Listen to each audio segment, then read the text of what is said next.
En mai, ne vous reposez pas sur vos lauriers et je vous assure que vous ne travaillerez pas pour des haricots. D'ici peu, vous allez vous lancer des fleurs. Et si tout ça vous laisse mi-figue mi-raisin, eh bien il reste une solution. En mai, fais ce qu'il te plaît et vous vous porterez comme un charme. Et le muguet, ce n'est pas que le 1er mai. Si vous avez eu du muguet en pot, vous pourrez le replanter au jardin dans un sol frais et plutôt à l'ombre. Et ici, j'ai la chance de profiter de ce muguet que j'ai mis dans ce grand pot l'année dernière. 11, 12 et 13 mai, vous connaissez, ce sont les fameux seins de glace. Après cette période, vous pouvez procéder à l'arrosage le soir plutôt que le matin, puisque les températures sont beaucoup plus clémentes.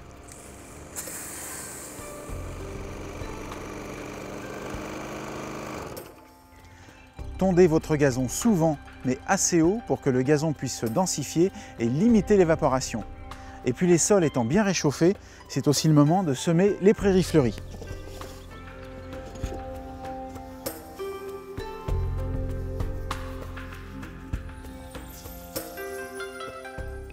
C'est encore le moment d'installer les bulbes à floraison estivale comme les dahlias. Et puis c'est la pleine saison pour les pétunias, les dipladénias et les géraniums, qu'il s'agisse de la pleine terre ou en pot. Et le tout bien sûr en situation plein soleil.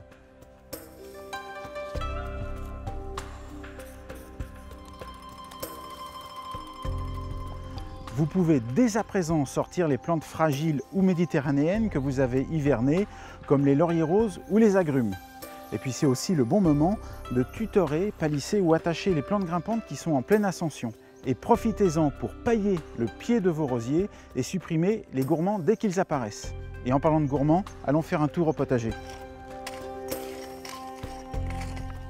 En effet, au potager, il faut biner, sarcler, c'est ce que je suis en train de faire, et puis pailler pour limiter les arrosages. Pour ceux qui ont des pommes de terre, il faudra les buter. Et pour les fraisiers, c'est le moment de les planter et pailler ceux qui sont déjà en place.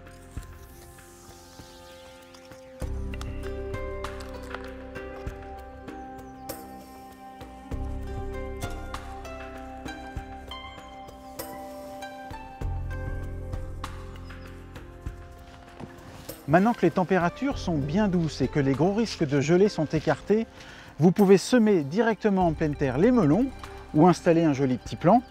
Et puis profitez-en aussi pour éclaircir les semis que vous avez fait précédemment. Ici la laitue goutte d'or. C'est aussi le moment idéal, que ce soit sur le balcon, la terrasse ou au jardin, pour installer les pieds de tomates et les légumes pour la ratatouille.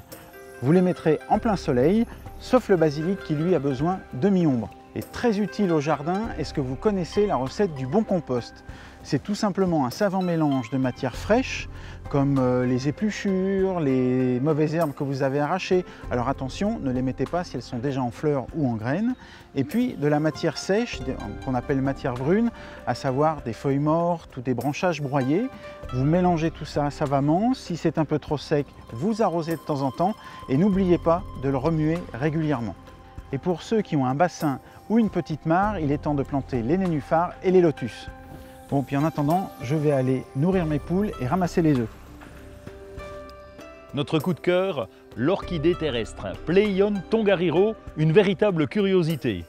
En jardinière, en pot et même en pleine terre, c'est une plante qui supporte le plein soleil ou la mi-ombre. Sa floraison exceptionnelle commence au mois de mai jusqu'au mois de juillet. Elle vient du Tibet, mais malgré ses origines, on peut la planter en pleine terre uniquement dans les régions au climat doux. C'est une plante exceptionnelle, on l'adore.